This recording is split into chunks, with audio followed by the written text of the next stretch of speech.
Hey, everybody. That is Gary Smith. Hello. That is Kaz Kenny. Kapow! And I am Eddie Bramble, and this is episode 58 of the Blackwater's Edge podcast. Tom, you got us on speakerphone again? I think so. Hold on, let me get out. That's all right. Kaz, start us off with this week's fishing report. Well, a little bit of everything everywhere, so that's good. Things are starting to show up that we'd like to see here on the Eastern Shore, and we'll get into that in just a second. So, rockfish season is in full swing. Yep. People are out there catching lots of rockfish. Been some really nice fish caught. There's a real good grade of fish right now, just off of the across the bay from us over here at the power plant. You know, just below that. I'm hearing that the Skool's moving about 3 miles a day, you know, to the south each day. So tomorrow, I think those fish will be somewhere in the Patuxent area, somewhere out in that part of the bay, you know, out in the mouth of the Patuxent. So try to focus on north, isn't it? I don't know. He was telling me. He said next place they were going Patuxent. Does that sound right? That'd be north. Yeah. Okay. Well, the name's not whatever. Virginia's south of. Whatever's below the power plant, right across from here. You know, what's that? Okay. So those fish are moving south. I talked to some guys today. The first speckled trout, the first spotted trout has showed up. So get ready for that. That's getting ready to come together. The big news is I got reports of the first black drum. So black drum are showing up. So if this weather gets right and we get warm, we'll probably see a few here in the little chop tank, you know, get caught, and some in the big chop tank off the pier. So it's definitely been a slow start to warming up this year. It has been. Everything. Especially compared to last year. Yeah. So, I mean, peeler crabs, you know, you're going to want to try it. Soft crabs, you know, we're getting ready to have a run of soft crabs here in the next week or two. So that's going to be a hot bait out here in the bay. So keep your eye out for, you know, live soft crabs. A lot of folks want to know how to fish the soft crabs. We do it real easy here. It's just a simple 2-prong hook on the back with a rubber band around the back, cast basically a Carolina rig with a barrel swivel and a slided weight above it, you know, so you can roll across the bottom with it, let it drop out the sinker and drift behind the sinker, whatever you want to do, and come up off the bottom. White perch, we're still catching a few white perch in the Hongo, you know, catching some white perch in the Nanacoke, big blue catfish over the Nanacoke. Now they're starting to move out, so you're going to see places like Marshy Hope and those smaller tributaries are going to lose those blue cats here the next couple of weeks. So if you got some time on your hands and you want to get that big blue cat off your bucket list, get out there and do that. What else? I mean, it's just a few crappie here and there. How's the snakehead fishing been? Snakehead fishing's been pretty hot. I mean, we know that. Now, the weekend Except got for tough. the weekend, yeah. Well, let's talk a little bit about that. And today's guest, you know, we're going to get into that too. So, you know, we had the tournament this past weekend, and the biggest problem we've had the last week here has been water level. You know, how much water level we got. And we really haven't had much of nothing. You know, if you saw the post that Chris Meister put up, you know, with what it looked like Saturday when he was here, I mean, a lot of people that looked at a lot of these pictures, they were quick to say, I have never in my life seen the water that low. I've been down there for 20 years. Now, I do know back in the 70s and late 60s, you know, that we had a couple times where we lost the water really, really, really hard, too, because it was funny because a couple old-timers from down here, you know, actually reached out, you know, private message and said, hey, man, you know, I just want to touch base with you. I haven't seen it that low since 1968, you know, and another guy said, I haven't seen it that low since 1970-something, you know, so it happens, you know what I mean? And unfortunately, it happened on the tournament weekend. But the bottom line is fish were caught, you know, people got out, you know, I mean, it was every day is not picture perfect when we go fishing. Oh, no. And like I said, you know, we were going to see in this tournament who's learned, you know, who's been paying attention. You know, it was tough for people to showcase what they have learned, though, because a lot of the guys, when they were putting out, I mean, they couldn't even get their kayaks out of the ramps in a lot of places. So it's I mean, there's a lot of creeks where you could walk from one side to the other. When some of your top fishermen get zero, that tells you. Well, and this is the thing too.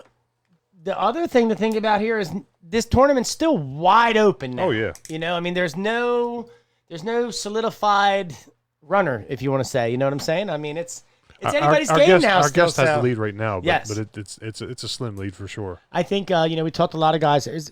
The fish are pairing. The fish are on beds here right now. The first fry balls have been seen in the last couple of days. I saw one yesterday. Yep, right. Gary saw one yesterday. I had a guy today send me some video of one out of Key Wallace. So you know, they're out there too.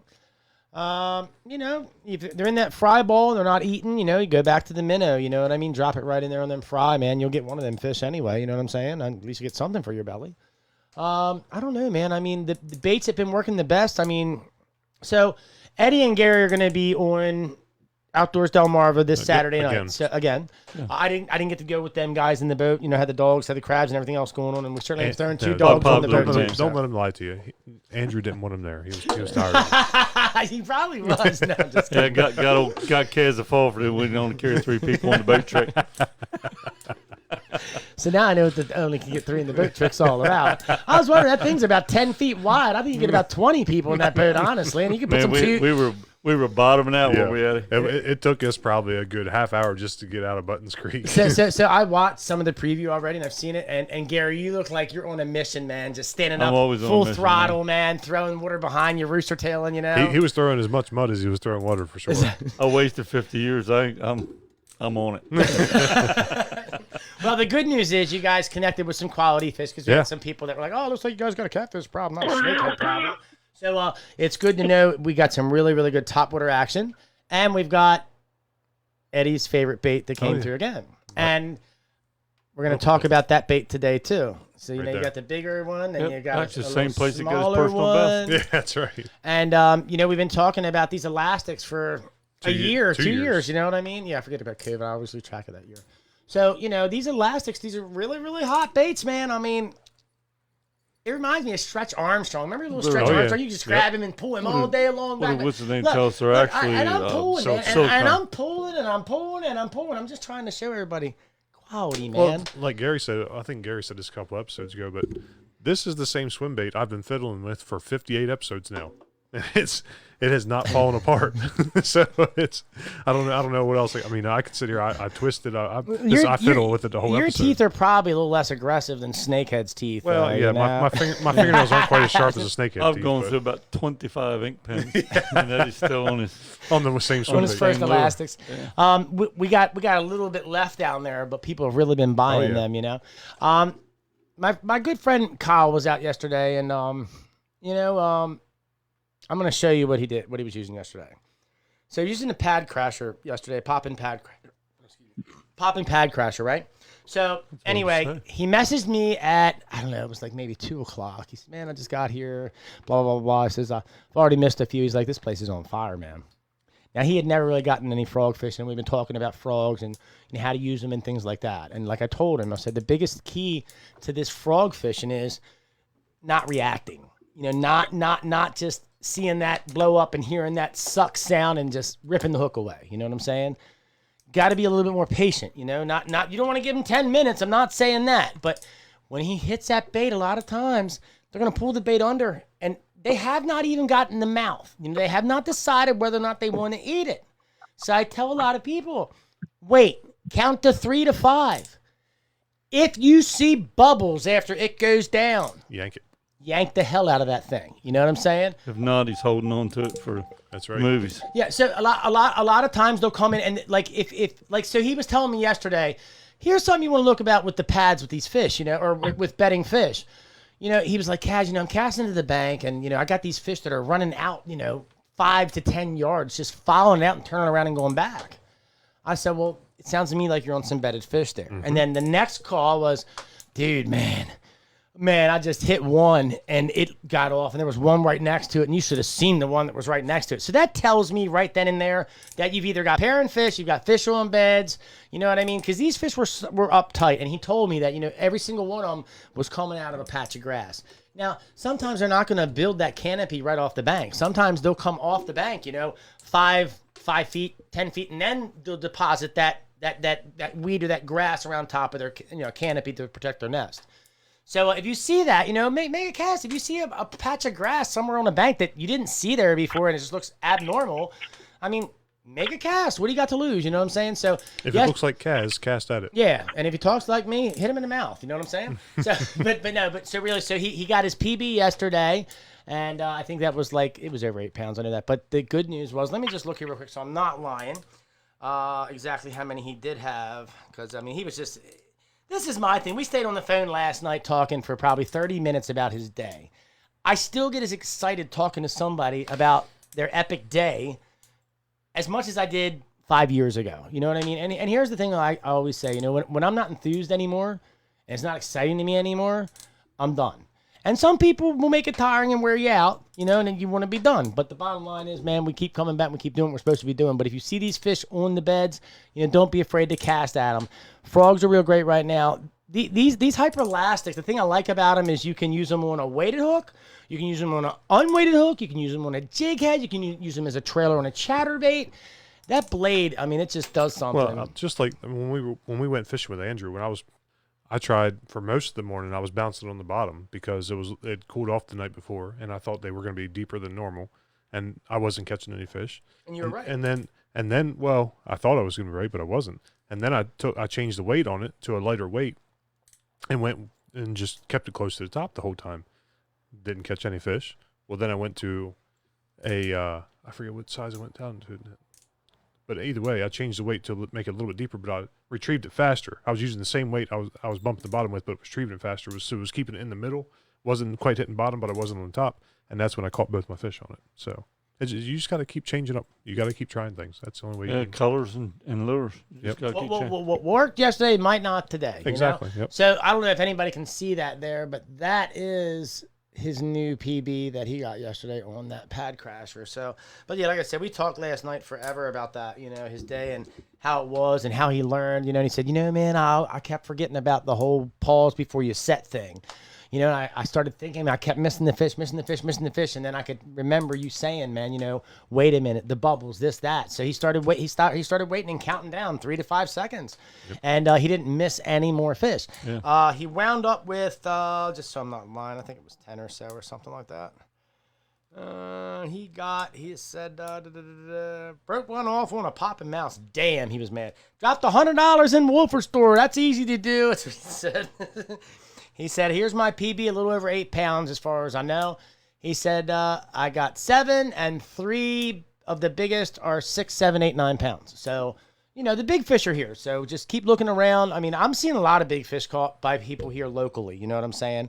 So just got to know where they're at, know where they're moving. Just know they're moving up these creeks right now. They're moving as far as they can up these ditches, these canals. So don't be afraid to go as far as you can, because that's where you're going to find warmer water when the sun's been out for a little bit, Yep, absolutely. That's all I really got. I mean, let's get on to this epic guest we got tonight. Man. So this week we've got the Snakehead Spring Kickoff winner, Tom Maliszewski. Did I say that right, Tom? You got it. Tom? Gotta get that dollar. Damn, that's $2. How you doing, man? I'm doing wonderful. How are you guys? Good, man. Good. So why don't you tell everybody a quick background about yourself before we get into how you were fishing this past weekend? I don't know where to even start. We have had captain's meetings. You guys sat there. You heard that wind coming through that building. It was blowing 30, 35 almost all the day before. Yep. And I guarantee you that night, my camper, I thought it was going to be Mary Miss Poppins ready to blow across Dorchester County. It was blowing that hard. And, we had that captain's meeting, still blowing, but you had to find water. And if you didn't find water, you're not going to launch your kayak. You looked at Key Wallace, you would have to cast 150 yards or less or stand on the bridge to fish. Wow. That was one big mud flat. Wow. How wide is it at Key Wallace right there? Half mile? Yeah, probably about that. There was no water. There was no water. There was literally 25 feet of water coming down through Key Wallace in that direct channel. That was it. That's crazy. And some of us were, I ran into some of the guys up there up at the Coursey and Drawbridge and stuff. It was no different. I told Jerry, I said, there's timber out on the Coursey Bridge on the south side, 60 yards. You just got to visually, put that in your mind that when that wire gets high, there's going to be fish in that timber. Nobody knows there's timber out there. That's right. Nobody. Oh, it would have been a great time to have a drone and fly it out. Probably see all the fishing rods everybody's lost. I think one of the best things. One of the best things about low water here, is, and Tom just availed to it. When Chris was taking pictures the other day, like I always, when I was young, would take pictures of the water when it was down so that I could remember. See, I didn't have a fish finder. I didn't have those kind of things back then. We just had a John boat, a motor, and a gas tank. You know what I mean? A 5-gallon bucket and a metal stringer to hang off the side. So, then boats will get you where you got to go, and you can find what you got to find. But the biggest thing is if you take pictures of the low water, and find structure, and remember where that is. Next time tide's up, that'll help you on high water. You know what I'm saying? So there's a two-sided coin to that. But Tom, you're absolutely right, man. I mean, I heard your story. I heard about what you did, and it sounds to me like your biggest thing for you that worked out was structure. Yeah. First you had to find the water. I mean, Chris went upstream. I went downstream. We came out of the same spot. I found fish. They found one. I found 5. And I was in a hurry for nothing. there was no reason to get out there, crack of dawn unless you're going to be paddling 2 miles. But it was mostly you're going to turn your kayak into a push pole boat. Now wait. What'd you do first? Yeah. There we go. Gary just said it. I wanted you. So I got the text in the morning from you. So for those of you that don't know, this is how good Turkey Tom is. Okay, and that's why they call him Turkey Tom. Let him tell us. Yeah, Tom, tell him what happened. So I sit there and I'm looking at my phone. I'm like, come on, let's get this captain's meeting done. Come on, let's go. Keep talking. All right, let's have a prayer. Let's move it. Let's go. Let's go. I kid you not, because the first thing I told Taz, I said, I'm going to go kill a turkey in the morning. There's plenty of time. Because catching snakes, I thought he's crazier than shit, man. You're in a hurry for nothing because the weather's got to be perfect. The sun's got to be up. It's got to be warmer. So, what better time? Go after a gobbler for a couple hours in the morning. I didn't even waste more than 15. I don't think I wasted 10 minutes out there. Got out of the truck, walked 100 yards.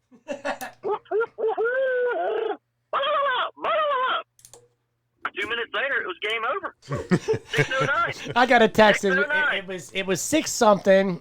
It says, I'm done. I'm going fishing now. I said, you got to be kidding me, man. You went hunting before you went fishing? That's some commitment there, man. Can't fish first. Turkey season's over, or turkey's over at 12 o'clock. That's right.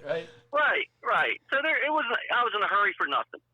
I really was. I was in a hurry for nothing. I sat there and had a sandwich. When those guys pulled out of Woolford store, it looked like the car road rally. And I watched my trucks trying to get on Damien's butt. And man, he punched it. He gone. He gone.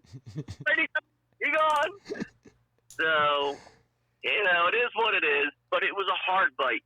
And believe it or not, it kind of leveled out the field. It did. Everybody knows how to catch these fish, and everybody knows where there's decent numbers are. But when that water dropped out and I can't get my kayak out there, you better have plan 3, 4, and 5 in your pocket because it's going to be a long, long day. Well, I said to Eddie and Kaz both the night before, I said, whoever wins this tournament's going to catch their fish on bait. And that's what you caught your first 2 on. Yep, caught them on bait. Yep. And you got them feeding. Once they get feeding, you can catch them on anything.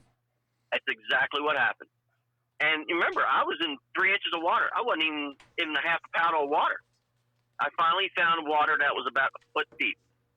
And let me tell you, the fish are very skittish. I don't care if an osprey flew by or an eagle flew by. You definitely saw a fish move when one of those birds were in the air above them. So, they were exposed. The water was it was yoo-hoo brown like everybody else's water was. But it was just trying to find deep enough water to get out to them and literally try to, work that minnow and wait for that bite. I caught the first fish, Kaz. I think I sent you a text. Yep. A little after 12. Yep. I got one in a box. And I'm thinking, I'm in the game. I caught a fish. I really caught a fish. Yeah. It wasn't a giant fish. It's like 22 incher, but it's still a fish. And I said, I'm in the game. I'm on the scorecard. I'm in. And a couple minutes later, it was like a fish every 20, 25 minutes. It wasn't, there's times I sat on Key Wallace, and my honey hole on Key Wallace is the second fire hydrant pole. That's my spot. I don't believe you, Tom. I think you're giving false information. Yeah, I do too. I know. I'm just kidding. Hey, wait, no, I'll tell you what. We'll know if he's lying tomorrow because about 10 people when we hit that spot tomorrow. We'll see what they post for picture-wise, bro. Right? I tell you, a couple kids from camp. We go down to Key Wallace, and now of course we got to park all the way down at the end, drop our gear off, and I tell them this is the spot. You can walk up and down. How many did you catch? Haven't got a bite yet. Haven't got a bite yet. Wait. Pull up to that second pole. Bam. Bam, bam, bam, bam, bam, bam. 8 fish in 25 minutes. That's how good that little spot is. So, and I try to promote that fishery every place I go. You do, and I appreciate that. You definitely want to stand up guys out there for sure. I haven't caught a snakehead. What am I doing wrong? It really, when you're minnow fishing, it's not that hard. It could be, 6 inches below the bobber, 3 inches below the bobber, or 15, 18 inches below the bobber. If they're going to bite, they're going to bite. They are definitely a fish-eating machine out there. So, and like I said, you got to be – Key Wallace, to me, is like the Mecca area of snakehead. You have a giant sanctuary directly behind you. I mean, I don't know how many acres, thousands of acres are back behind there.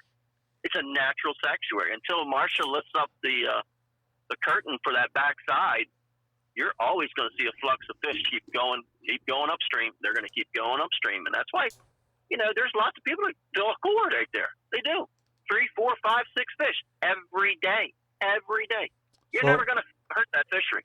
Ever. Always going to be like that, Tom. They're probably never ever going to have the opportunity to open that up back there. It's not a wildlife park or not a national park. It's a wildlife refuge, and it's strictly set up for waterfowl habitat. So the only reason that you can deer hunt there is because of population control. Yeah, one of their main things that not one of the main things, but part of their preservation process is preserving the shoreline of the refuge, and so allowing people to fish on that shoreline would absolutely decimate it. So that's why all those shorelines are shut down. Oh yeah. Key Wallace being the exception because that's a man-made causeway. So that's the difference there. But the good news is she is trying to find some ways to open some doors for us there. And we're not going to get into it now. We'll get into it later in this segment. But yesterday we had a very, very big meeting here at the store to talk about what to do with the money that's been allocated for us to use here for snakehead eradication / research / just snakehead work, let's call it, okay? Because to use the word eradication, I think that's kind of far-fetched. I think most people know that we're not going to do that unless something major comes about and that kind of thing. You know what I'm saying? Yeah, it's a bit disingenuous to call it an eradication. I think it's more just population control, population management is the proper way to go about it. But the good news is that people are taking notice and people are looking and people are seeing and people are starting to act. So that's the good news, It doesn't seem like we're sitting around waiting much anymore to take action. It looks like now we're going to start taking action. And I think we've been waiting for 4 or 5 years for this to kind of come together. We've been lobbying here, lobbying there. Gary's been going to Annapolis. I've been going to Annapolis. Eddie's been going to Annapolis. We've been trying to do a lot of stuff. So, I mean, and you hit the head on the nail there, Tom. You think about it for a minute. How many people are coming there fishing on Key Wallace and how many fish are coming off, just like you said? 6, 7 fish every day, What Tom hit? Huh? What did Tom hit? The nail on the head? The head on the nails. What's the other one? Hold on. I have another one. The shit brick house. I used to say it all the time. Like, it's not a shit brick house. It's a brick shit house. I'm like, whatever. Oh man. But you definitely hit that on the head with that statement, And I want to talk to you a little about your history here, what you've seen too. But before we get into that, let's get right back there to Key Wallace. We know that whole place is hot right now. It's been hot now for 3 years. Last year they counted 120 fry balls, wasn't it? One day out there on just one side of the causeway, So what's that tell you? And do you know how many thousands of fish, how many millions of fish that is? Just exactly. Like that fish is going to be 12 inches in a year. There's not another predator that grows that fast. I think that next year, that 12 fish is a fish sandwich. Well, you can make a fish sandwich out of a 12-inch fish every day of the week. That's the good news. We've got food to eat. Inches. You know what I mean? Good food to eat. Yeah. So you got 10,000 fish that 45% of them survive. So that's somewhere around 4,500 fish. You know what I really like, Tom? I don't know if you saw last week with Josh, but they did that peer-reviewed study to say how much snakeheads are consuming, like a population in one river system. And my God, I forget what it was. It was like how many? 600 snakeheads could consume about 4,000 pounds of fish in a year. And I honestly, my personal opinion, that I feel like that's a light number. I do too. I Because think it's way light. I'm wondering if somebody. That's probably why they approved it so fast. Right. We did the math on that. It's only like 6.5, 7 pounds of fish per fish per year. Snakeheads can definitely eat more than 7 pounds a year. In that group of 600 can eat a 6-pound fish. I mean, shit, we've had the 32 inches here with 4-pound carp. You know what I mean? Exactly. So. Well, Kaz, now we can go back a couple years. We can go down on Drawbridge, and I go down there a lot and fish and sit on a bucket and sit off the bridge, and it was nothing to get a bucket of nice large bluegills. Oh yeah. And nice 10, 12, 13-inch crappie. Yep. Without even doing anything. Yep. How's that working for you now? In 3 years. I haven't even caught a crappie off that bridge, and I try hard. I try to catch them. Some people catch 1 or 2 crappie, but they're of the large size. They're almost citation size fish. Right. You look at the guys that are catching the crappie, and like Pappy. I want to use Pappy as an example. Pappy's a very good fisherman, and he's had a couple days here where he's gotten some good numbers of fish, but like you just said, this was something that we could do every time we went. It wasn't like we just went today and we had to wait 3 weeks for it to happen again. I mean, you could go out here on these bridges and you could wear them out 5 or 7 days. You know what I mean? And the bass, I mean, you didn't know how many 5 or 6 pound bass you were going to get in there mixed in with them crappie, let alone all the small males and stuff that you'd pick up with them too, you know? Yep. Now you're going to catch large bass. Your bass is going to be in the 6-7 pound category, and you're going to be ecstatic to catch one. Absolutely. Go catch one. Ask how many guys caught a bass this past weekend. 0. It's going to be 0 at the next tournament, and a 0 at the next tournament, and a 0 at the next tournament. And we're all throwing the same lures. These were all great bass lures 5 years ago. I've caught 2 in 2 weeks. I go back, and you guys can remember this. Bill Burton used to put out a Fishing in Maryland guide. Sure did, yep. Okay? And it had all the little fish marked here, and little all the maps, yep. If you don't have one of those books from 25 years ago, you can change that now to just put snake all the way around that map. I know exactly the maps you're talking about, yep. Mm-hmm. You're not going to find that little honey hole that, when Bill was out fishing, the little transquaking or something down there. But, Blackwater was known for big crappie. Really was renowned for really big crappies in the winter and the fall time. I had a spot in Little Blackwater that I used to fish in the mid-'80s. And you could go there. I took my brother there a couple of times, and we caught. I mean, you could catch 17 crappie, and 15 of them would be citation size. Yep. Going down. We used to catch them down at Shoresville. I ain't, other than white perch and a few stripers, I ain't caught anything else down there. But the snakeheads are just taking control. Here again, Fishing Bay, another 50,000 acre sanctuary. I don't know how many acres, 50,000 acre sanctuary. You can't fish 99% of it. How can you fish it? It's just a huge sanctuary. It's perfect for snakehead. And look at all the cuts and all the fingers in the woods and all the canals that come up off of it and how far they run back through these woods and things. And you know what's crazy that you just even said that? Like, I've been talking to a lot of the netters down there in Fishing Bay, and they're getting snakeheads in the nets, man, like left and right. You know what I mean? Mm-hmm.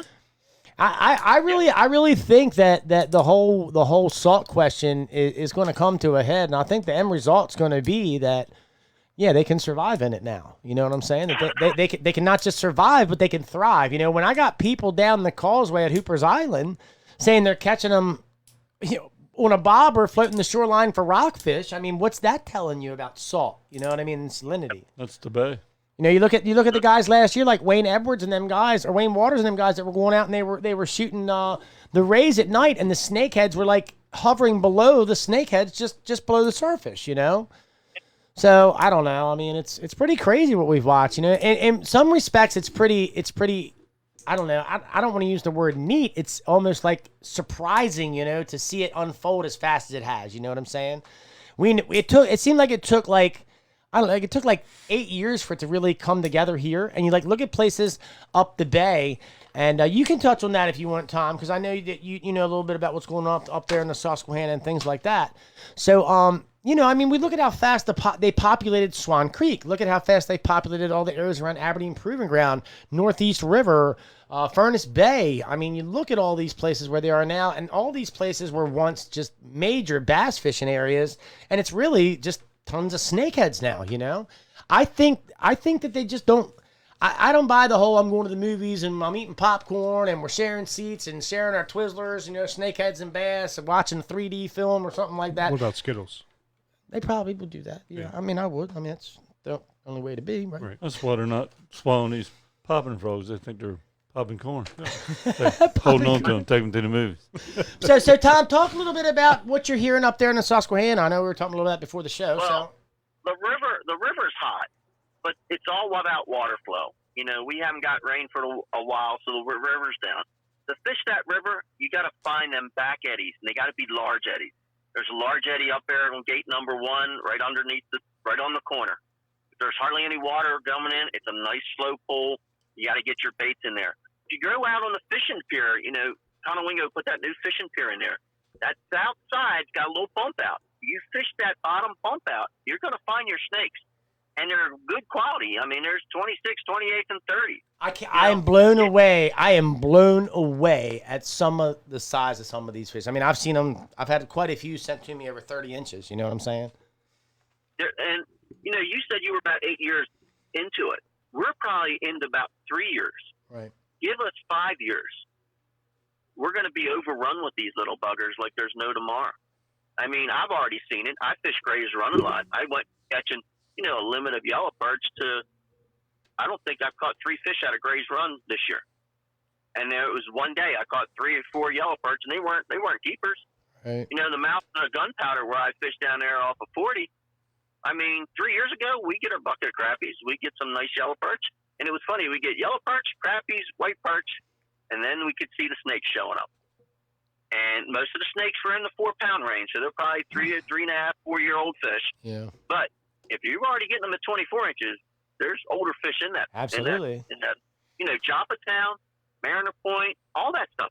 Again, our sanctuaries is Edgewood in Aberdeen. Yeah. That's our sanctuary. Yeah. That's not even a tenth of what Blackwater is or what you know, Fishing Bay is. Our area is fishable habitat. You're fishing around piers and docks and guts. Pretty much you can get into every one of those things. You go down Elliott Island Road, you can't get through a half the pack. I can tell you that right now. Right. But you can fish a lot of this area up here. That's probably where I'm going to fish Daryl's tournament. I'm going to be a West Side boy for the 15th and 16th, and I'm going to be in them little guts. You know, we got some active bow fishermen out there. You know, the closer you get the general population, the more people are fishing. You know, we're all the way down here in Dorchester County. There's very few people come. You know, that's a long ride. Now you got them in Baltimore County, Harford County, Cecil County. That's not a bad ride. 45 minutes, 30 minutes. You're in good, decent snakehead territory. You are, and I got to be honest. That's kind of see that move. That's kind that shift of people. And that's kind of the thing that kind of scares us a little bit, because we see some, you know, people are fishing other areas. You know, not that the traffic's dying down, but we know that as this goes on, that people are going to move away from the shore because they're not going to have to come here to do it. You know what I'm saying? And I think the thing that scares us the most is right now, we're not even gaining ground with what we're doing. So if less anglers are coming here and less people are fishing, and they do start fishing other places, what is that going to do? You know, so that's something that we've already been thinking about. We've been rolling around in our heads here, you know, so we're trying to do everything we can to keep, you know, the flow coming, to keep people fishing, to keep pointing them in the right direction and giving them a helping hand. You know what I mean? I think that if we do that, that attraction alone will continue to bring some people here for us to help. You know what I mean? And there's always going to be people to come here because people just like the day trip thing. The Eagles and stuff like that, you know, sitting out in that kayak and just relaxing. I mean, that's exactly when we took Andrew out last Wednesday, we saw, I think it was 15 eagles before we ever got to Blackwater River. Just in a little gut going out there. Just unbelievable how many eagles are back there right now. There's no lack of eagles and ospreys anywhere. No, I don't care where you go. You know, for one thing, gazillions of them. With these snakes here, they're not going to go hungry. Yeah. Because they're tearing them up. You look at where you guys are, Gary. You look at where you guys are in Dorchester, and you look at Potomac River. You don't see the interest like it is in Dorchester County, how it was driven. And part of that, I blame you guys, because you guys do a hell of a good job down there. You really do. I mean, it just brings economic value to Dorchester County. But you don't hear much about Potomac. You know, there's houses on the Potomac, Tom. You can come down here and go. Yeah, but they were there way before we even got into Snakehead. No, but what I'm saying is you go back to Blackwater River. I was back there from half a day yesterday. The only thing I saw were birds and fish. I never saw a boat, a person. The one thing about Potomac, though, and Josh was talking about that last week, is that, you know, the guys have moved away from that Potomac River, that whole biomass that was there. And just in the last year of surveying relative abundance, the snakehead numbers the year before were up 300 and some percent, or maybe it was 2 years before they were up 300 and some percent, 395. Compared to that last survey 2 years ago, if you use the number and add what they've done here, now it's up to like 500 and some percent, you know? So the numbers are definitely coming back up there, but I think you're going to need 2 or 3 years to see it really explode again like it was now that those bow guys are gone, you know what I mean? So and bow fishing is very important. I mean, I'm glad these guys are bow fishing. You know, the only thing that's helping that Upper Bay, you know, you got guys up there like Nate Weaver. You got a bunch of guys. Wayne up there. You got working class outdoors. You got all them guys up there. You know, they're shooting different places and they're being really effective. You know what I mean? You can see. Yes. That's another thing over here. You can't see very well in the water at night. So I guess we'll see if the water clarity plays a role in any of this like it did in the Potomac. But so far, I'm not seeing it at all. You know, I mean, and like you're saying with just what you're seeing specifically in your fishing trips, you know, and what you're catching, you know, back to the gunpowder, you know, and Days Cove and all that. That Days Cove is a hotbed, baby. I'll tell you that right now. You know, my friends that live in Joppatown, that live in, you know, Rumsey Island, They've all the last couple years said, you know, I used to be able to take my kids out there and sit on the pier and just drop a hook over the side with a worm. And, man, we had all the bluegills and panfish that you wanted, you know, little yellow perch, little crappie, little white perch all year long, you know. So I don't know. I mean, it's almost foolish that you see all these changes and you see all these things happen and you say, oh, I'm not worried about it. You know, I just think that's just not the way to be. I'm worried about it, you know. I mean, obsessed, crazy, whatever you want to call it, you know? You know, I mean... You're definitely all of the above. I know, right? Yeah. I fished Mount Raven, and I saw that one guy brought in that one snake, and he's a friend of mine. He owns more bills, and he brought in a snakehead, and I was like, there goes the reservoir. And there goes the fishery that goes from the dam all the way up to Pretty Boy. There's no stopping that snakehead now until he gets to Pretty Boy Dam. You're right. And the scary thing for me is the native trout fishery that's within, you know, the tributaries and smaller streams that actually feed into these places because people don't understand, you know. I mean, Western Run, it all feeds into that. Yeah, and these little snakeheads that are only that big, that are only 6 months old, you know, they can shoot up all these little creeks. Where do snakeheads go? They go to the head of everything. You know, that's where they go. Yep. They're going to go as far as they can go. So I don't care what you tell me. You're going to impact those native trout streams that are the little finger branches, you know. And in the book, if you look at them, it'll tell you that these little feeder creeks are native streams. You know, it'll tell you that, you know. And that's kind of the scariest thing for me. You know, it was really cool for guys to take me when I was a kid to Western Run and do things like that, you know, and catch those trout and see just the difference in the way the fins were, the difference in the color, you know, the difference in the fight, you know. I mean, it's a totally different fish. So I think that's what most anglers that are concerned are looking at the wide spectrum now instead of what's in front of me and what's easiest for me to do, you know. So I don't know. I mean, I know I've been talking to some biologists in Pennsylvania, some people in Pennsylvania, and I heard that they're in Redmond. I've heard that they've gotten a few, and I can't say the name of these lakes. Nonthaburi or something like that was one of them, and another one started with a P. I can't remember. That was up 83 a little ways. But, I mean, those fish didn't walk there. You know what I mean? Those fish, I don't think, were dropped by a bird out there 50 miles away from any other body of water. You know what I'm saying? So I don't know. You know, somebody was greedy. Somebody was greedy and wanted their own private stock. And they don't realize what they did. No, I mean, this sucker is an eco changer. And I've called it in the past, and people don't like me calling it like it is, but it's an eco changer. You know, you'll see people like other national organizations, like Ducks Unlimited. They better have an agenda to get, you know, save them wood duck boxes because them snakes are just sitting there waiting underneath. They're just waiting. They know they're going to hatch any day now. Gary, what's the one tip you tell everybody about duck boxes? Tell them. Oh, when I'm buzz baiting May, buddy. when I'm out and there's duck boxes, I don't fish anything but a buzz bait. You throw it 10 feet on the other side of that duck box and pull it by there, you're going if it's a duck that's been near that box, you're going to get a hit. And it's the same way we were talking about the phragmites and the blackbirds. When I'm up in a little place and there's blackbirds going red wings mostly going into the phragmites nesting, that's right where I'm casting, right where they fly into. You throw that buzzbait right down the edge there, especially if you can get it where it gets hung in the phragmites and you shake it a couple times and it falls down. If you paying attention, you can pop that so it starts buzzing as soon as it hits the water. Bam! They're on it. You know what, Tom? Let me pause for a minute. Something, and we should probably give away something. A lot of people are watching today. A lot of people are commenting today, so they're really getting involved. Let's keep them here.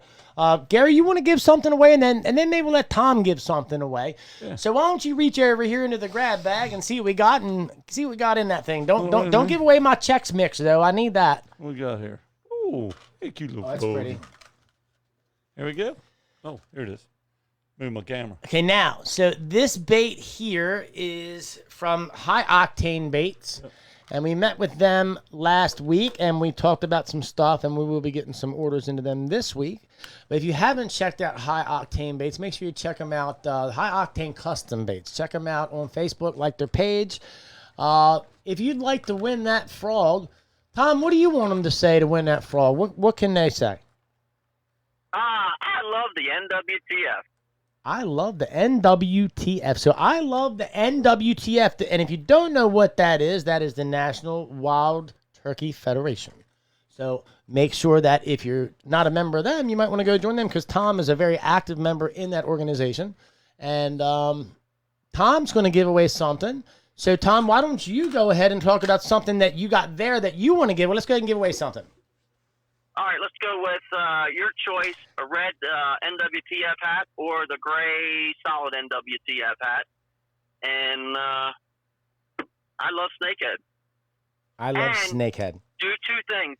If you're the winner, you can pick Autumn Sky as your pickup point or Woolford Store. Just tell me either or, and I can drop all this stuff off. There's our good friend Don out there at Autumn Sky. For those of you who don't know him, if you're up in Hartford County, you need a kayak, you need some snakehead lures or anything like that, stop out there at Autumn Sky and see our good friend Don.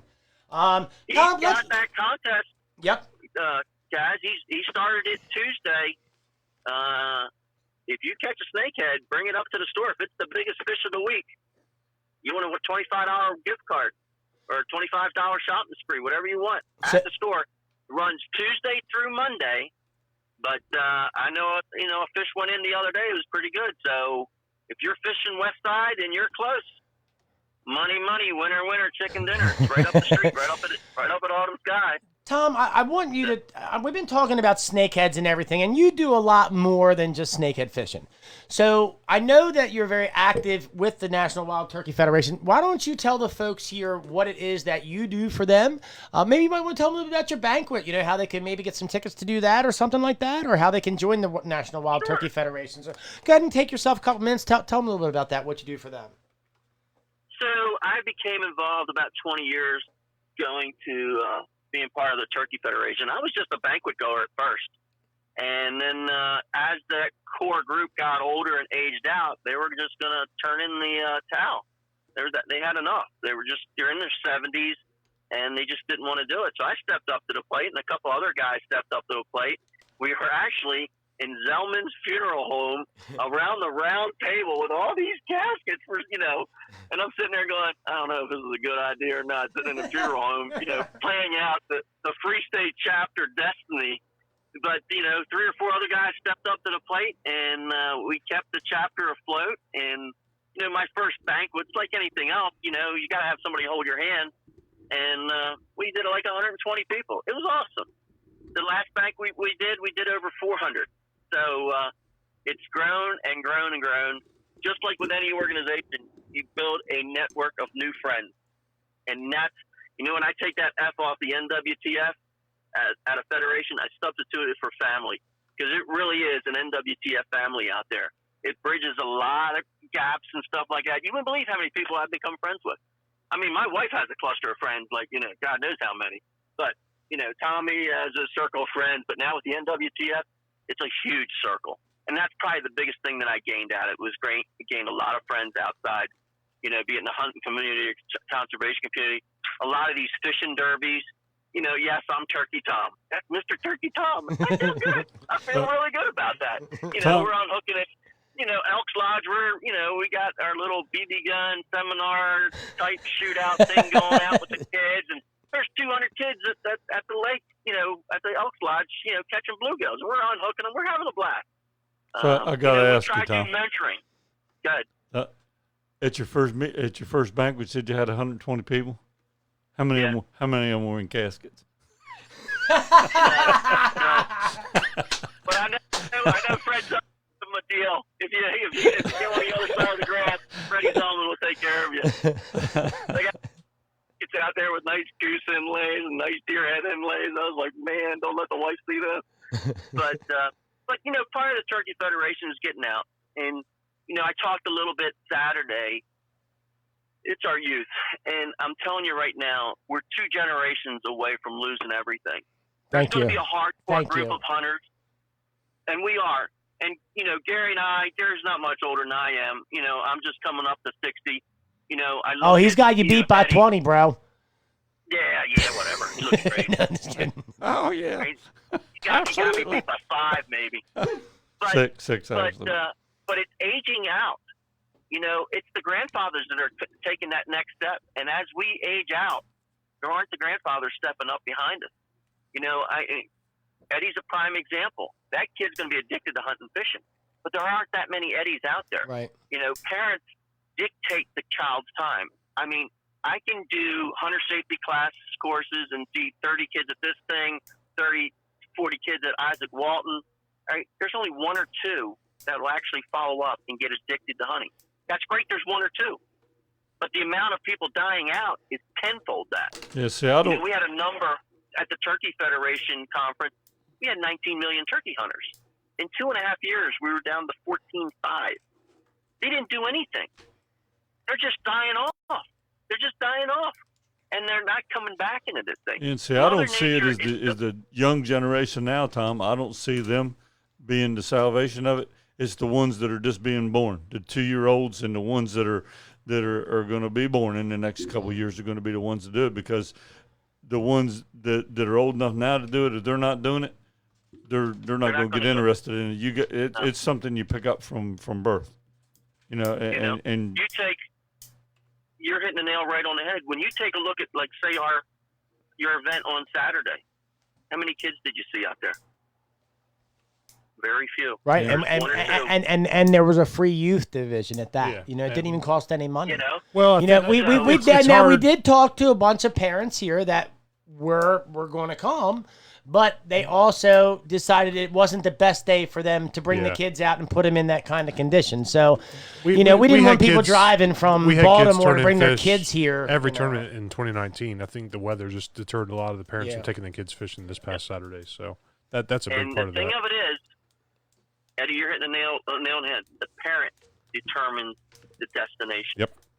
All right? Because you're going to compete against spring lacrosse, soccer, baseball, the fall sports, you name it. And now all sports are now 365. They go from one end to the other end. Oh, yeah. And the parent dictates that. The thing of it is that I found out is if the parents don't hunt and fish, it's left to Uncle Tommy or left to Uncle Gary to do it. There's not enough Uncle Tommys and Uncle Garys left in this world to do this. So you really have to find a way to get mom involved or dad involved.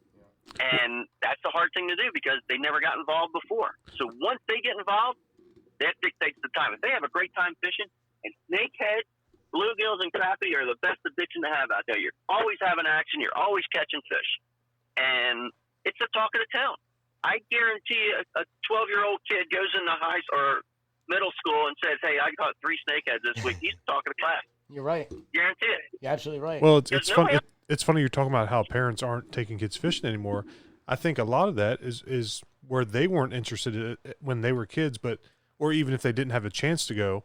And what Blackwater's actually doing, I don't know if you're aware of this or not, Tom, but they have a couple programs that for adults who have never had a chance to go hunting or fishing. They've got the First Shot program, and we're just starting the First Cast program with them. Tell them a little bit about that, Eddie. What we got going? We talked about that yesterday. No, we are definitely involved with that. Yeah, okay. Mentored hunts and we do a turkey hunt. We do the deer hunt down there. And again, you know, it sells out. It sells out. You would believe how many interested people want to do this stuff. Yeah. And but something's happened in the last 20 years. You know, when I first grew up, I think the game was pong. We went over to the house and played for it. I think I played 15 minutes. I said, nah, nope, don't want any part of this. I'm going outside. Go down to the pond, catch catfish and bluegills. I had a better time sitting there playing ding, dong. I like both. Ding, dong. You know. I really agree with you on this. Like, see, I look at my generation, and we like fishing. I look at the guys that are like 10 and 15 years behind me, and not there's anything wrong with video games. I'm not saying that, but it seems like the youth kind of shifted. As the social media grew, it's almost as if the kids shifted from the hands-on things in the real world to behind the screen kind of in a way, you know? And I know people say all the time, less Xboxes, more tackle boxes. I just think it was the stupidest cliche slogan I ever heard in my life. Because I like to play video games too. I'm not going to say that I don't, So I think that you're right, man. We have got to reconnect with these kids. Not just reconnect, but teach them the right way. Right. That is the most important thing here of all. We can teach a kid anything we want. The question is it the right thing? So I think as a mentor with this whole first cast thing, like Eddie was talking about, we're going to be setting this thing up with Blackwater called First Cast, just like First Shot. And you don't have to be a youth to necessarily be involved in it. You can be just somebody who's never fished before who wants to learn how to fish. They're actually not taking youth. It's all, you have to be 18 and above. Yeah. They're looking for young adults who have never had the chance to go. Looking for mentors, and that's kind of a way for us to grab today's people and plant that seed. You know what I'm saying? So if they miss that growing up, here's an opportunity for us as anglers to pass on what we've learned. And we've been saying this for 2 years. It's all about passing it on. The only way to keep this alive, to keep hunting and fishing fresh, to keep contributing money to, so that we have these rights, to have guns and things like that, you know what I mean? So, I don't know. I'm with you 100% on that. We've really got to start looking towards the kids and doing some stuff like that, and like Tom was saying, I think a big part of it is you don't always get to catch a lot of fish when you go fishing. Sometimes it's just you and Mother Nature, and not everybody enjoys that, which to each their own, that's fine, whatever. But with snakehead fishing, 9 times out of 10, when you go snakehead fishing, you're going to catch 4, 5, 6, 7, 8 fish. You're filling your cooler, just like Tom was saying. You're filling your cooler. You go back and you tell 3 friends, they go fill their coolers. Everybody's filling their coolers 9 out of 10 times when they're fishing, and I think that's the big thing between video games and the outdoors life is that instant gratification. That's almost never there in the outdoors setting, but it's always there in the video games, and that's really draws those kids in. But with snakehead fishing, a lot of times it is that instant gratification because they are so they're on their own. Yeah, exactly. They're prevalent enough where you can catch them 9 times out of 10 and fill your cooler, and it makes for a good intro to the outdoors. And not just that, but the fact that we're adding the emotional connection with this person that we're mentoring. You know what I mean? And you just said, like, introducing them to more than fishing, introducing them to the eagle, take a pair of binoculars with you. Let them look through a pair of binoculars. I do that all the time with new people here. I take them out. I have a pair of binoculars. Hey, man, here, look over in that tree. Tell me what you see. Oh, my God, it's an owl. Oh, my God, I've never seen an owl like that before. Did they say it just like that? Nah, yeah, kind of. Yeah. Oh, my God. No. but you know what I'm saying. There's more to it than fishing. And if we can somehow infuse those other things with the fishing and with the hunting, that just adds more to our fight, to our call. You know what I mean? And it makes it more interesting for the children too. Tom, before we're getting up on time, let's give away something again real quick, Gary. Tom, give something away. All right, Tom. I'll tell you what. We'll let you give away a few things. I know you got a few things over there. So what do you want to give away to somebody next? You pick. Let's do the knife. A knife. Let's do the knife. A knife. The NWTF knife. Now, if you win the knife, you have to give me a penny. And Gary, do you know what I mean? Yeah, buddy. Juju is juju, buddy. You gotta give him a penny. You gotta give him a penny. Yep. You cut the friendship. If you buy the knife, you're friends for life. You get a wallet. You gotta have $1 in it. There you go. Yep. Give a knife. You gotta buy it. See, you guys learned something. Rules is rules, Tom. It's like what? And if somebody says your knife's too expensive, it's just not good enough. Yeah. Well, I'll tell you what, Tom. Let me do something here real quick. For that knife from the National Wild Turkey Federation, today's my mother's birthday. She's 75 years old. So, Mom, I just want to say happy birthday to you. I hope you're having a good day. I'll give you a shout here in a little bit. I'm glad you're feeling better. She had pneumonia last week. She hasn't been doing real good. So how about this? If you want to get that nice knife, and it's a real nice knife in them comments, how about this? Happy birthday, Miss Sharon. How's that? Give her some love. First person gets it. Easy enough. Yeah. First person's happy birthday, Miss Sharon. You get that knife. That's real quick. They're coming in fast. Is there something else? Yeah, let's give me something else. You go ahead, Gary. What do you got over there? Got it, buddy. There we go. Oh, man. Now, this is... Oh, okay. So, that's another bait by High Octane Custom Baits. Look, I want to tell you a little bit about these buzz baits and stuff, folks, okay?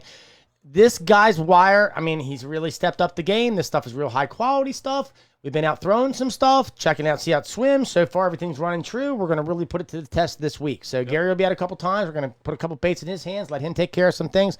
I'm going to be tied up with Mother's Day over the weekend, so I know I'm not going to get out with that. They were spitting everything out yesterday, but that's what I caught my one on. Had probably 20 hits on different stuff, but this one, he hit it, bang, he was on. So we've already got one fish on one of these baits. We're going to lay down some stuff this week for you guys, okay? We're going to put some stuff, some pictures together for you guys, what we're catching on your bait, and we're going to get that out there for you guys. You guys start selling some baits, and we're going to get you an order next week and get you some in there. So, Gary, what do we want him to say for that? What do you think? Big banana. Big banana. Big banana. I like it, too. Hey, that's a good color cut. I like that for something. Hey. Okay, so, Tom, how about deer hunting? Okay, we know you like deer hunting. We ain't got a lot of time. I just want to kind of show everybody how diverse of a guy you are. You like deer hunting? Tell us a little bit about deer hunting. What's your favorite deer? Oh, my God. It's my passion. It really is. I do it. It's 365 a year. It's not part-time. I can tell you that right now. I got into deer hunting when I was younger, but when I first hunted, I hunted season. If it was rabbit and pheasant season, that's what I hunted. If it was squirrel season in October, that's what I hunted. Dove season, September 1st, that's what I hunted. It's deer season for me, and I don't know, and especially sick deer. I'm addicted to sick deer hunting. It is. It's amazing. It's you're actually, you got to do it all. When you had Doug Woodfield on the other week or a couple weeks ago, I was just like, oh my God, you got God on the man. This is no joke. You guys had some real good people in the last couple months. Honestly, and Doug got on there, but that's the real deal right there. Doug's the real deal. So for sure. Make no mistake about it. He's put the time in. I do it all. I love calling. I love sitting in lock-ons, and I'll sit them all day long. I do it all. I can't get enough of hunting. But deer hunting for me, I was an avid whitetail chaser a couple years back, and then I changed almost to all siccas. Now, we chase siccas down in Dorchester County, but we have a different type. And I kid you not, there's a woodland version, and then there's the marsh Phragmites version. Yep. The Phragmites version is a little bit difficult to hunt because you're in wastewater deep and feeders and timers and stuff. And woodland siccas, they got all the food in the world, and it's their A game, and you got to figure them out. It's hunting easier now because now you got cameras and feeders and stuff like that. And baiting's legal in Maryland, so don't criticize somebody who kills a 6-pointer under a corn pile. He did his work. He put a corn out, and he got him. So, don't cut the guy down because he killed a 6-pointer and, just because there's a picture of corn in the background. Tom, what do you think about, I think you're talking about the woods versus the marsh. I think it's also a difference between the ones that are baited and the ones that aren't. Like when you hunt on blackwater, you can't bait. Those deer move all the time. They're foraging. Always the moving. Ones that you feed are bedded down 40 yards from the feeder. Gary, I kid you not. I tell people this. I've been in this one hunt club for 18 years, and I guarantee you, I know there's sicka hinds and stags in there that's been as long as I've been in that club or on that ground. They age out a lot older. Some of these girls are like, beer barrel polka girls. They are just 3-inch legs and just huge, huge barrel-sized waist on them. They've been around. They've seen everything. And I joke with my brother, and I tell him every time, I go, they know when that F-250 rolls in, diesel, pling, pling, pling, pling, oh, yeah, that's Greg's coming in. Oh, now the ATV's going to get started. Yep, here they come. And they get smart real fast, real quick. Yeah, they do. You take pictures of them all standing on the side of the road and stuff like that. That's great. But let me tell you, come September 1st, they wise up real fast, real quick. Yep. And it's fun. It's, game on. I all summer, I just like to play with the deer. Like, I'll stop on the side of the road where there's one eating in the ditch, and I'll get out the car, and I'll walk to it and start hopping side to side like this. And it's funny because they'll play with you, man. They'll start jumping side to side, run, stop, look at you. You run away, they come back chasing you, So I've had some pretty cool interactions outside of deer season, but I have not had any interactions like that during the deer season. I was last year down Blackwater Road down there, just ditch fishing one day, and I stumbled upon these two hinds that were just sitting there eating, and I just sat there on the ground next to them, talking to them. The whole time they were eating, they weren't afraid of me or nothing. I didn't touch them, but, you know, I mean, they were within, if I'd have had a gig, I might have been able to gig one, you know what I mean? So, I don't know. I think Sitka deer are pretty neat, man. I mean, they're definitely a different deer and a different breed, and it really is a different way to hunt them. I mean, even on the hard ground, they're different, you know? I mean, I look at this stuff over like Secretary, like all the grain-fed Sitka deer, and just the size of them over there, and they're smart. They're smart. I mean, they are. They really are. You know, they are invasive too. I mean, that line is now moving closer into Delaware. Well, Delaware considers them invasive. Maryland, they're just non-native, but Delaware, they're invasive. And people all over the country come to Maryland to shoot Sitka deer.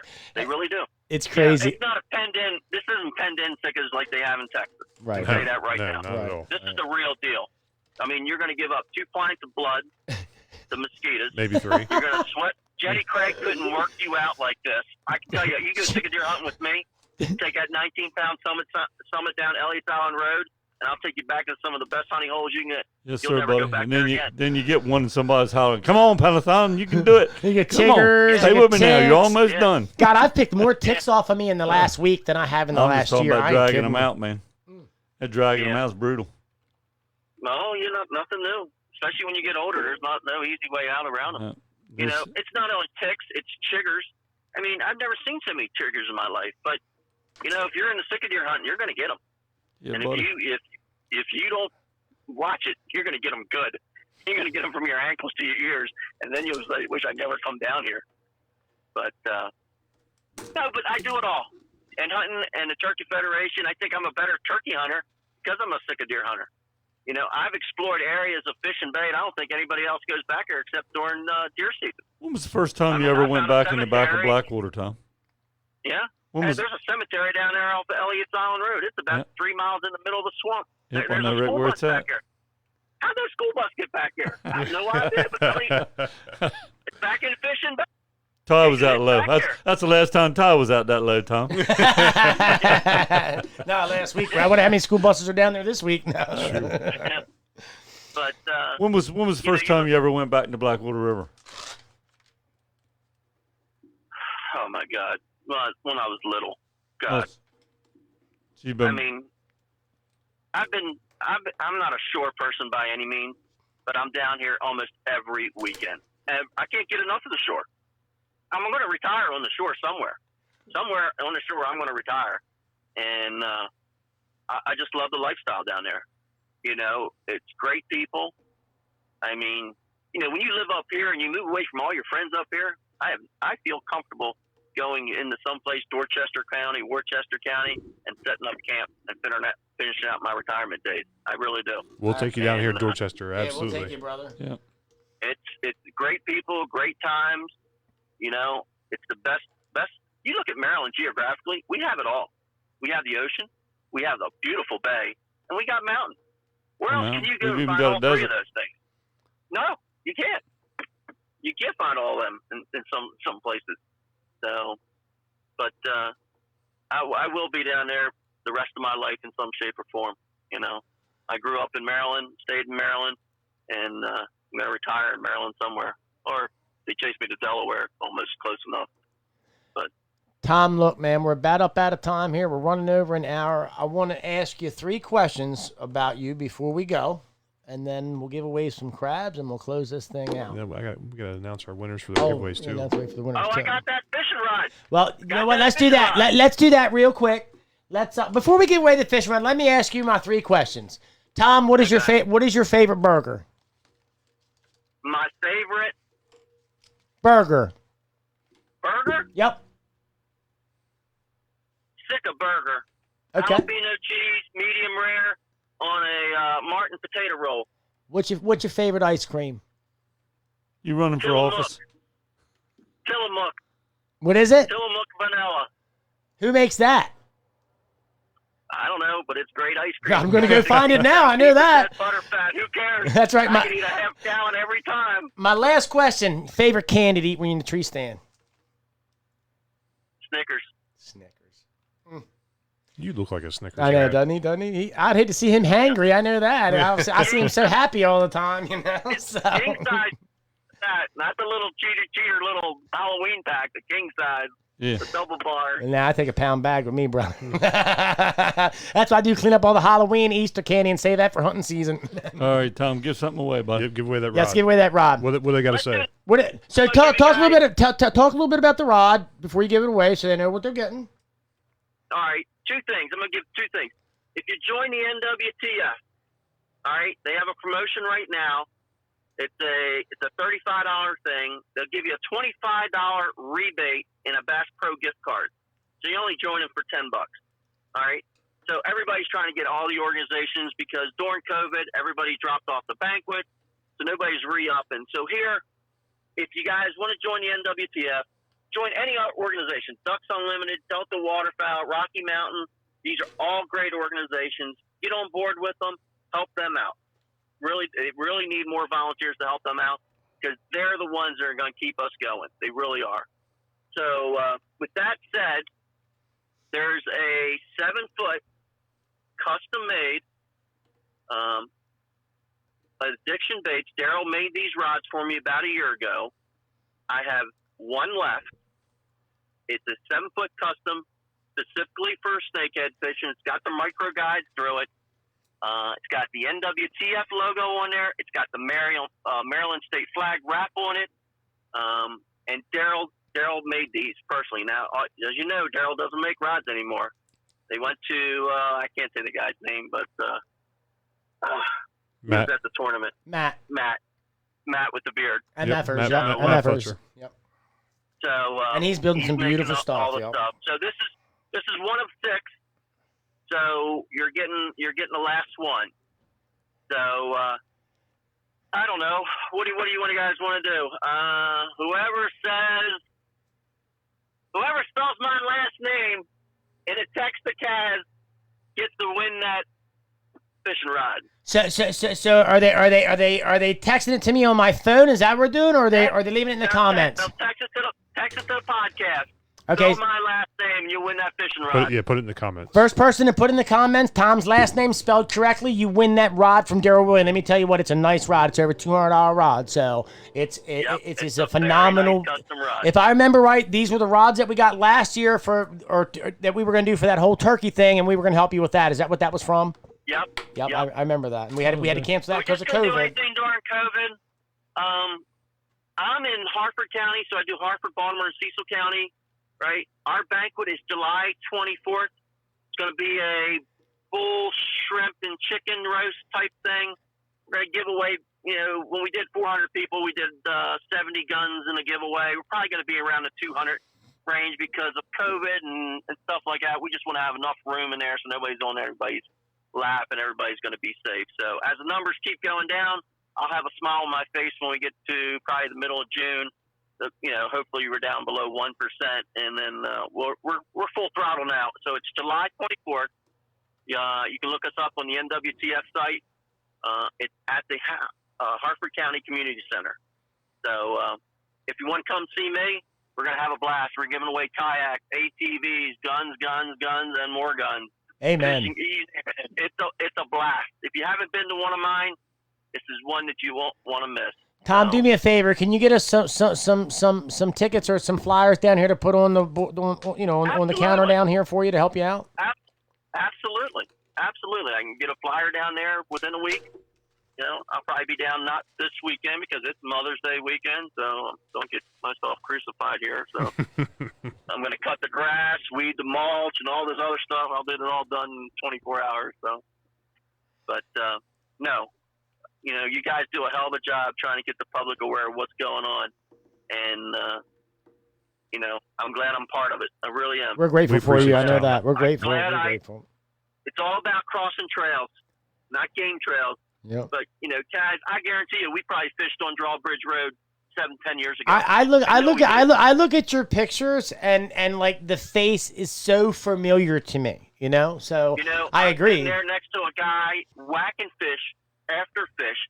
I mean, I'm looking at the lure. I'm looking at what he's using. I'm like, in. He's ripping the heads off of minnows, just using a minnow on a chartreuse jig, another one coming up, another one, right? And he finally just got to ask the guy. And it goes down to like 4-pound test. I had 8. I couldn't catch one. So, but there's so many people that I've met on bridges, on buckets, parking lots, deer hunting. It's a family out there. And guys, enjoy it out there. You really got to enjoy the outdoors. So, Mother Nature put it together. It's the best thing that we got going. And if you don't use it, you're not gonna enjoy it. Brother, we love you very much. We're so grateful for you coming on here today. We're going to give away some crabs and jump off of here. So Eddie's got a couple things he's got to mention real quick. So, Tom, we're going to jump out of here, and we'll get back to you as soon as we close out. You got it. Guys, thanks for having me. Thank you so much, and thank you so much for your generosity, man. Thank you. You got it. Have a good evening. Thank you. Okay, so. That was a good show. It's a great show, but we're not done yet. So before I forget, though, this week's Mepps Angler Spotlight of the Week was actually supposed to be last week, but we didn't get to it. We ran out of time. But this is Travis Young. He joined the Dragon Club last week. That is a great fish right there. Nice job, Travis. Stop here at Woolford Store. You can get yourself a Mepps here right off the wall. And look, any of you guys out there catching fish on any of these baits, okay, especially Mepps, send them to me, and I'll get you over on the Mepps Facebook page, and we'll get you seen around the world, So make sure you send those pictures in to us. And as you know, Tom won the Snakehead Spring Kickoff. That was this past Saturday. The next tournament is June 19th. That is the Snakehead Mayhem Tournament, and that is also sponsored by Angler Sports Center, if you didn't know that. And then they're still fighting for the Snakehead Angler of the Year prize, which is sponsored by CCA Maryland, the Great Chesapeake Invasive Count. We do have our Calcuttas as well for the next tournament. The heaviest of the tournament, which is sponsored by Bassrack Outdoors. The longest of the tournament, sponsored by Horseman Enterprises. The most caught in the tournament, minimum 8 inches, of course, sponsored by the Land Group. And the heaviest of the year, sponsored by the Bait Boyz. So I believe it's Tom is leading the heaviest of the year as well. Yes. With his big fish from the tournament. But so we need you guys to knock Tom off now, just so everybody knows, Tom walked away with a pretty good chunk of money. Oh yeah. So what was his purse? So it was up there. I know that. $1,300. Yeah, $1,300. The interesting thing, he didn't know that he was going to.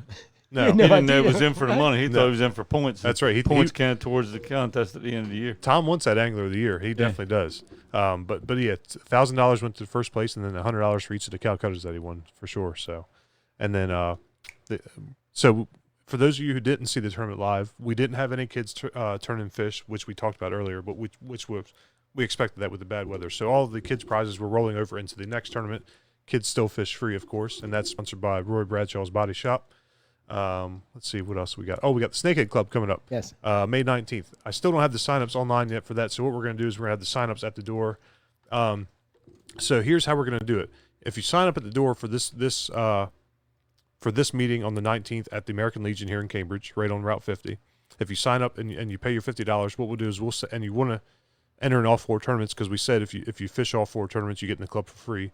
We'll roll that money into the last tournament for you guys. So that was nice. So that's how we'll handle that, since the signups aren't live online yet. So you'll pay your $50 for the club, but then you won't pay your entry fee for the last tournament, and that's how we'll handle that. So I think that's the best way, since the signups aren't live yet. I'll tell you what, we got a lot of exciting stuff coming together. Let's talk a little bit about yesterday real quick, touch on that. Andy Harris, his campaign was down here. We had Miss Hadaway. We had a representative from her office from Department of Natural Resources. We had Keith Graffius. We had him here with us yesterday. And Marsha was here from U.S. Fish and Wildlife yesterday. Us 3 here yesterday. I showed the constituents yesterday snakeheads, so they could see firsthand what they look like. And, I think that we had a really productive meeting. Made a lot of progress. The purpose of this, for you that don't know, is, we have been doing a lot of things behind the scenes, a lot of people that don't see, and whether that's going to Annapolis or lobbying for new bills for you guys to make fishing easier, or going over regulations and seeing what we might need to change with the state, or what you guys are saying is feedback you don't like, you do like. So what we're the main purpose of this meeting was, so Andy Harris has already been at the forefront of getting money allocated towards snakehead research and population management, and so that money's already been allocated towards the DNR and U.S. Fish and Wildlife, and so $500,000 right now, right? 250 and 250. Or It was $250 this time. I'm not sure what he had before. It was $250 before, $250 this time, if I remember correct. And then we're looking at another $350 to make a total of $850, I believe, if I'm correct. So what the purpose of this meeting was yesterday was they wanted advice on where this money could be best spent. And so that's what we met with these guys, and we laid out online. This is where we think it would be best spent. And what we're trying to do is we're trying to increase access for the recreational angler. Okay. We're trying to increase the viability of the commercial market. And there's a bunch of different ways we're coming at this, but in the end, it's still going to be better for everybody. Yeah. And that's the main point. The bottom line is everybody's been asking for the last 3 years, more access, better parking. Not just here in Dorchester. I mean, Right. Anywhere you fish for snakeheads. All around. So this money is going to go back into helping us so that we can do the things that you guys have been asking to do. That's the bottom line. So I don't know what else we got today, Eddie. What else have we got? Let me announce our winners real quick. The winner of the first high octane bait. Let Gary hold that up for us. Hey, buddy. That was Damian Cook. Yeah, Damian, there you go, baby. The winner of the hat donated by Turkey Tom was I don't know if I'm saying this correctly or not, but it was Mike Marock. Yeah, baby. Get a hold. There's some nice hats. So, Mike, what you need to do is get a hold of Tom, and then whether you want to have the hat dropped off here at the store or at Autumn Sky up there. So, Tom said he would drop it off at either location for you. So, get a hold of Tom and get that lined up with him, and we'll get you your hat. The winner of the knife donated by Turkey Tom, the National Wild Turkey Federation knife, is Justin Ehring. Hell yeah. He's won before, I think. No, I think he has one before. And then the second high octane bait was TJ Henson. Congratulations, Mr. TJ. And nice bait. the rod from that was a nice Tom. giveaway, man. Oh, it's a great rod. We got one of them. And the winner was Michael Goldsmith. So that's the rod there. Congratulations, Mr. Mike. So what do you got to give away, Kaz? Well, I'll tell you what. So it's Mother's Day weekend, and this is a big holiday for mom. So if you love your mom and you want to treat her right, you can come out to the crab stand, and we'll be happy to help you take care of your mom. You can come to the crab stand at 21338 York Road in Parkton, Maryland, or you can come to the crab stand in Abingdon, Maryland at the Beverage Bar in the parking lot. You can see Big Mike at Abingdon, and you see Riley up there at Maryland Line. We're going to have Patrick running around all weekend, making sure we keep everybody filled, and me down here making sure the product continues to flow to the north. So we're going to have crab meat, jumbo lump back fin. I'm going to have shrimp. I'm going to have fresh jumbo sea scallops, fresh shucked, okay? You don't get no fresher than that. If you ain't had them, you don't know what you're missing. We're going to have crabs. We're going to have males. We're going to have females. All kinds of stuff. I don't even know what else I'm going to add, but I'm going to add some other stuff to it, too. So, every week we give away some free crabs. So this year we're going to, or this week, this year. So today, this year. I wonder how much I've given away this whole year anyway. But so today we're going to go ahead, I always say I'm going to give away a bushel each week. So we're giving away another bushel this week, but instead of one bushel to one person, we're going to split it up 3 ways. That way, either of you can give something to your mom. You know what I mean? So you can take that home to your mom and you can do that. So before we get out of here, let's announce who's got these winners here. Yeah. So, all right. So 1/3 of bushel is going to go to Sydney PayPal Luby. Sydney, I know you come out all the time. I'm glad to see your name there. Sherry Ruby, you get a 1/3 bushel of mixed Maryland crabs. And then Nancy Carr, I hope I'm saying Marcy or Mark. I guess it's Marcy. Nancy Carr Marcy, you get a 1/3 of a bushel. So, look, I love my mom. You love your mom. Make her some crab cakes this weekend. Man, steam some crabs. Do something nice for her. Go over there and clean the yard. Take out the trash. Do something. Wash your car. But before we leave, let's leave you with just a little crabby jingle. How about that? I was getting worried. Do you want to sing with me, Gary? No. I wouldn't that work. I know Eddie does tonight, don't you? Absolutely not. My crabs, they have 3 first names. It's heavy, full, and fat. My crabs, they have a 4th name. Absolutely mustard packed! So, if you ask me where they're from, they're 100% guaranteed Maryland #1s. At the crab stand, here's a fact I know for sure you're coming back. Kapow! Kapow! Happy Mother's Day! Kapow!